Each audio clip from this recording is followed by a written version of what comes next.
Today we're thrilled to welcome a very special guest, Mr. Blackematics.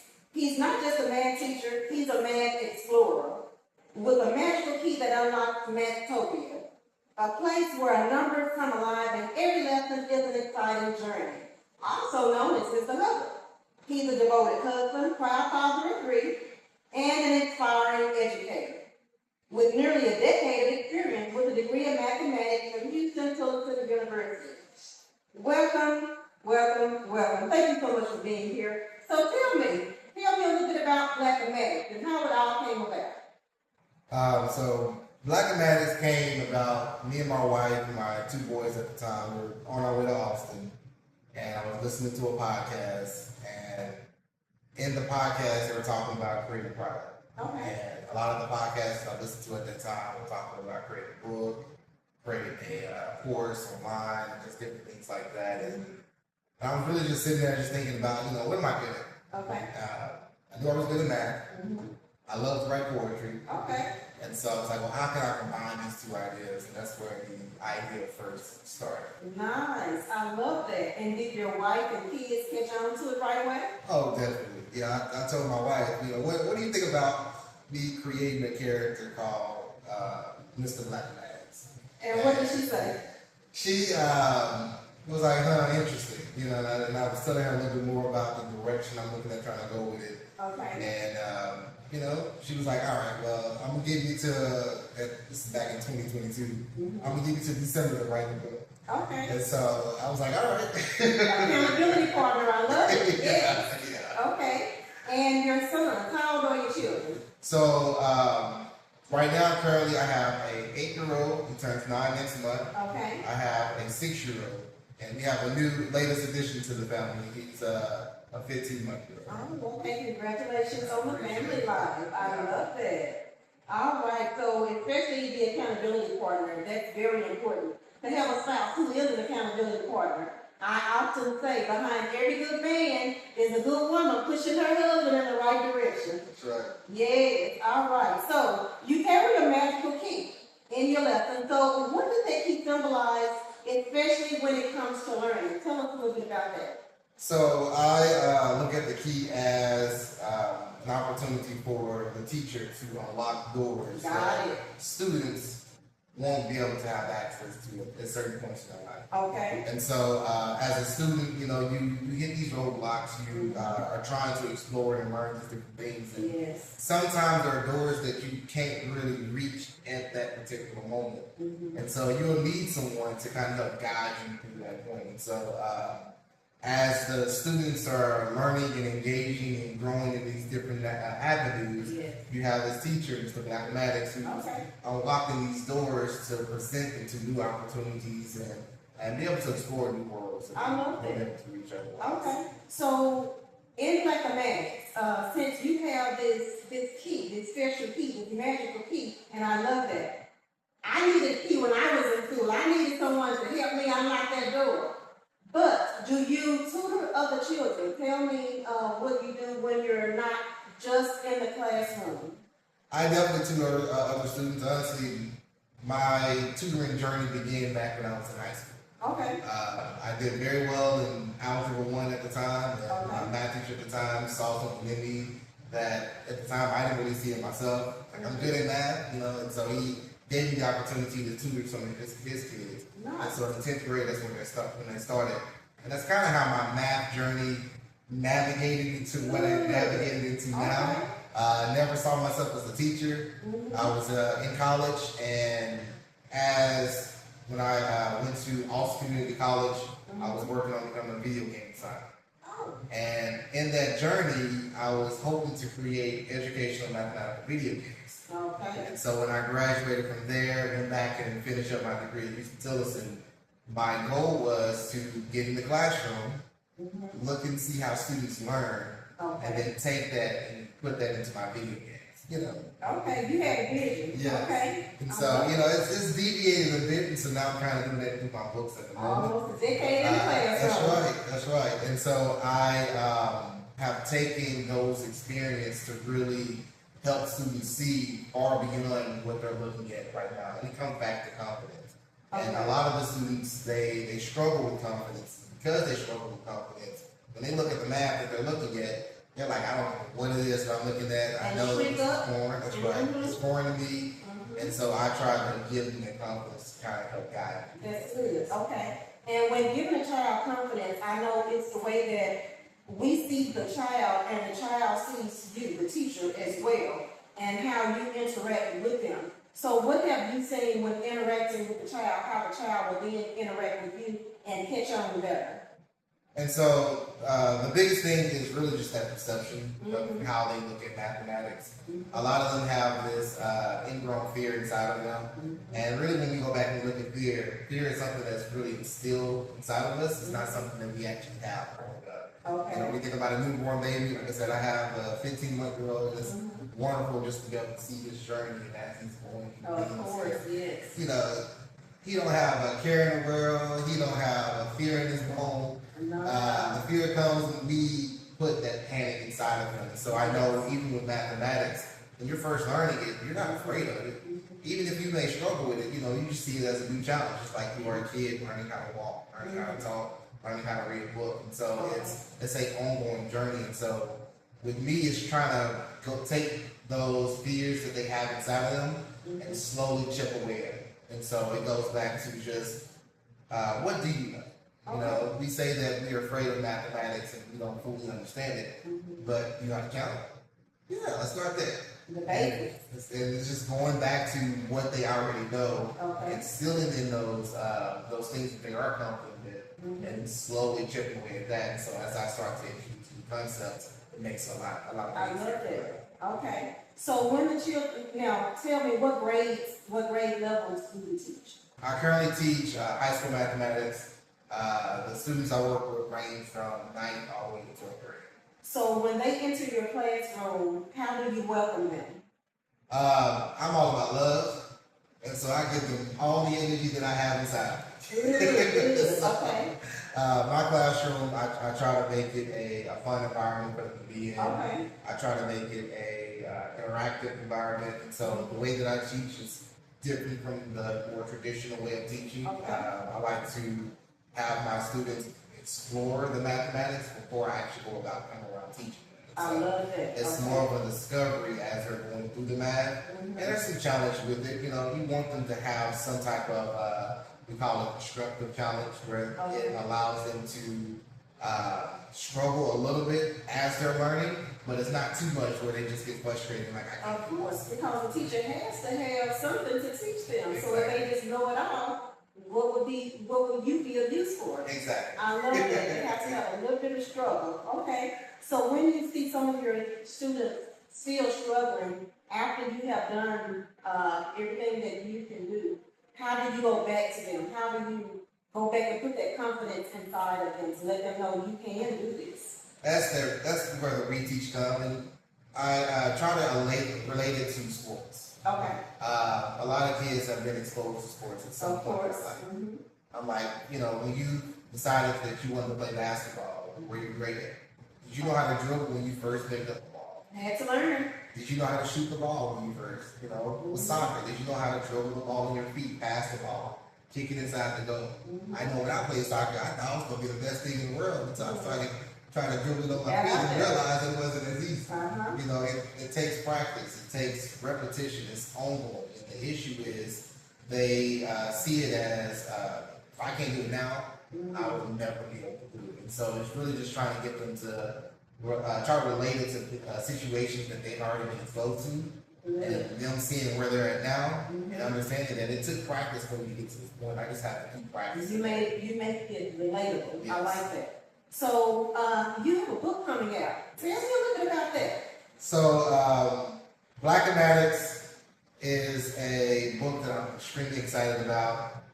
It's a children's book from 6 to 10. Okay. And the goal of the book is to instill confidence in students as well as teach them mathematical concepts. Okay. And so, I'm hoping to create a series out of this. Nice. In this first book, we're talking about money matters. We're teaching students about money and how to count and how to apply it to the real world in terms of those transactional type things. And we all need to learn how to count money, how to Exactly. deal with money. Exactly. So you started with the right one. I love that. Okay, so you said it's from age 6 or it's for age 6 to 10? Right.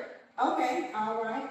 And have you introduced this to your children? I know you think you have an 8-year-old. That's correct. Okay, so how did they think about this book? So I've read the story to them. They Okay. loved it. And so what I'm excited about now, we're currently working on the illustrations. Okay. And I look forward to see how we take the words and the reading of the words and apply it to the actual pictures themselves. Nice. And so my goal is to take them on this magical journey. Okay. The world that the kids are able to be exposed to is called Matopia. Matopia. So that's where we go now. That's right. In Blackematics, we actually go to Matopia. That's correct. I love it. Okay. And within the world of Matopia, the students are exposed to numbers. They're exposed to just mathematical symbols. They're exposed to these mathematical creatures who allow them to be able to explore math in a fun way, but also help them overcome those challenges that they're enduring. So still confidence. That's right. Okay. Like I said, that's really where everything comes back to. It's the confidence in what it is that we see. If they're able to gain their confidence, it becomes easy even when they come across those challenging type of problems that they will see along their journey. So even with your book coming out, so just say you have a student and they have the book and they're learning how to count money. If you see a student, they have a book and they're trying to learn how to do this, but they're still not getting it, how do you approach that child? I like to take it back to, when I talk to my students, I'm asking them, and they're like, I don't understand this. Okay. I'm like, I get that, but let's talk about what a part of this problem that you don't understand. Yes. Typically, Where did the breakdown start? Exactly. Yes. And it could be, I don't understand the first part of this problem, but once I understand that, everything else flows. Okay. Or it could be, I understand up to this particular point. Yes. And in this particular point, once I understand that, I can now continue to push forward. And really getting students to see and be able to pinpoint where that breakdown happens, that's really what it comes down to. A lot of kids, they don't really understand that. They look at it as, I don't understand the entirety of this, instead of, well, maybe I understand this part, it's just this next step that I'm confused with. So the big picture puts fear in it. Correct. And the big picture for you, you're instilling confidence in them. So fear and confidence. So you have to go in and you have to chip away that fear. And I believe you do a great job at that too. I appreciate it. Yes. It sounds good so far. Now, what kind of transformations have you seen in students once they gain that confidence in their math skills? Once you gain that confidence, you start to see, I'll take it back to this. Math isn't just about numbers. Okay. When we first introduce it with talent. We just do that just to try to get students to embark on the journey of mathematics. Okay. But really what math comes back to is problem solving skill. Gotcha. And so once you learn how to effectively problem solve, you can face any challenge that you come across in life. Okay. And so math is really bigger than just the numbers that we show them. It's really just a skill that you apply to pretty much any area of your life. I like that, and I can see that too. Problem solving. So even when you're going in and you're trying to, you're doing the numbers, it could be not counting money or doing algebra, but you're asking a question. If Johnny has 2 apples and Cindy had 3, so that's problem solving right there. That's where it starts. Yes. That's the basic of problem solving. Right. And we know in math, it goes higher and higher, all the way up to trigonometry, or is it something past trigonometry? It is. It goes into calculus. You have Okay. higher levels of probability, street mathematics. Okay. It goes pretty high. I'm currently in grad school right now, so I'm working on finishing up my master's. Congratulations to you. I appreciate All that. right. So it goes a step higher, but again, you have to have that foundation, and that foundation is what really kind of helps us guide through this. I like that. So parents, if you're listening today, get that problem solving skill instilled in your child along with confidence. And give Mr. Blackematics a call too, if you get more. All right, I love it. So, how has being a father helped shape the way you connect and encourage younger readers? So it's allowed me to really just look at the struggles and challenges that my kids are facing right now. Oh, okay. My oldest, I see the change between him and my middle child. Okay. Like my middle child, like he picks anything he picks up, he grabs hold to it and he just Runs moves and he navigates with it. The Okay. older it takes a little bit more time, he has that confidence challenge and struggle inside of him when it comes to just certain areas. He's good with mathematics, but when it comes to reading and spelling and different things like that, he struggles in those areas. And so it's getting him to see and understand that it's okay if you're struggling right now. It takes time. Allow yourself to enjoy the journey of the learning and building upon that in order to kind of help guide and go. And so I take that and I look at that and I say, well, if my kids are struggling and, I love mathematics and I'm an educator, I can't be mad at another child who's struggling and going through these different things as well. So, have you noticed that a child who is good with English, reading, spelling, they may have some limitations when it comes to math and science? I have. When I was in high school, I thought, because I was good at math, everybody was good at math. Okay. I don't know why I had that mindset, but I did. And so it was when my senior year of high school, I was creating a tutoring program for the TOEFL test. And what I saw was not everybody was saying that they wanted to be a tutor for math. Okay. And I began to see people sign up for social studies and science Okay. and all these other different Those subjects. were very strong subjects. Yeah. And I was like, well, maybe everybody isn't a math. A math genius. Yeah. And so it really put things into perspective for me that, maybe everybody isn't as great at math as I thought. And that may have even given you some, maybe that was an unpleasant experience for you as well. Because if you don't see the struggle that everyone else is going through, when you think everyone can do this math, if I can do it, everyone else can, then you may be a little harder on them. But when you see they have strong points in other areas, then there is an unpleasant place for you to say, let me come over and give you some confidence.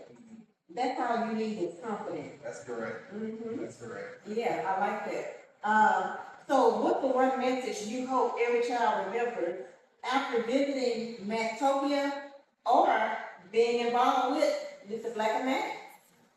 It goes back to the final saying that I have in the book. Okay. My confidence is all I need to achieve many math things. And once you see that the fear that I really have inside of me is a fear that either someone has instilled inside of me or I have allowed to grow and manifest for what it is. Once you overcome that, you realize, and this is just not just math in general, this is really with life and all the different challenges that you're going to have to endure through. Once you realize that you can accomplish anything that you put your mind to, I'm a believer of Christ, and I firmly believe that anything that I can do through God who strengthens me. And I know that with that, I have the power to overcome any challenge that I face. Yes. And I believe that everyone has the power instilled inside them to overcome any challenge that they face. They just have to believe and have that strong belief for it to overcome. Yes, okay. So when you are, I love that. We can do all things through Christ who gives us strength to do these things. So when you are dealing with parents, and you may have a parent who just doesn't understand why their child is failing math, whether it's high school or elementary, when you're asked to help them, how do you talk to the parent? Because sometimes the parents are a little bit too hard on the students. How do you get a message to them? So these past 2 years, I've changed up how I navigate grades in the classroom. I've never been a firm believer in grades. I think grades cripple how both parents and students view their learning process. I can see they that. equate it to a number or a letter, and learning is really ongoing. Okay. You know, after you graduate and you get into the real world and you're working at a job, you're still learning. You're still exploring. Your boss is not going to fire you just because you didn't have all the answers on this particular day. And that's how it is when you test them. You know, they go about the learning this information, and it may be over the course of a week or a couple of days, and then after that we give them a test. And we equate everything to that particular test in that moment, which is just really a reflection of, and they could have been having a bad day that particular day. Exactly. And so there are a lot of different variables that goes into that. And so when I'm talking to parents, I let them I try to help them see that learning is a ongoing process. Okay. And even if they're struggling on this particular topic today, it doesn't mean that they're going to be struggling on this a week from now or 2 weeks from now. Honestly, it may take them several weeks or months in order to get to the point where it finally all clicks. Yes. But when they do get to that aha moment, I know that it's going to be something that they can carry on to the next thing and the next thing and the next thing. So I try And to go a little higher. That's correct. And so I try to let parents understand that learning is ongoing. Though they may struggle today, me as a teacher, I'm not going to penalize them on where they're at right now. I want them to be able to see the growth as they're, and I want you to also be able to see their growth as they're navigating throughout the That's process. it. It's telling the parents that you want them to see their child's growth, yeah, and not just to see that one grade, because that one grade could have been a reflection of that parent yelling at them, telling them to get up in a way that, or a manner that they shouldn't have. So I know that a lot of times, as parents, we can get a hard on our children. So it's good, I think, for the educators to talk to the parent as well and let them know, just because they received this grade doesn't mean this is what's in their head. They may have more. Maybe they were rushed to get this done. And not everyone can rush to get through a test. Sometimes we need to give them grace. Grace isn't always given during exams. The exam may call for 45 minutes when that child may need 50. Yeah. So as a parent, we need to be understandable and we need to show them grace as well. When that midterm grade comes out, don't be so hard. That's right. Yes, I love it. All right. So Mr. Blackematics, so I was told that you're going to actually be having a segment on the TV show. So congratulations with that as well. I appreciate that. Yeah, so we are looking forward to all that you're going to be bringing to the table. And on Saturdays, we don't know the time slot yet, but today is the introduction of Mr. Blackematics. I want to thank you so much for being here with us. And I do want to say thank you so much for taking us on this incredible journey that you've shown us that math isn't just about getting the right answers. It's about believing in yourself, believing in who you are and having that confidence. Also for parents, to have that confidence in your child. To let the parents know your child can do this, but show them great. All right, so to all the young learners watching, remember, math is not just about numbers. It's about confidence, imagination, and the belief that you can do it. Thank you again, Mr. Blackematics, for being here. I appreciate you guys. Yes, sir.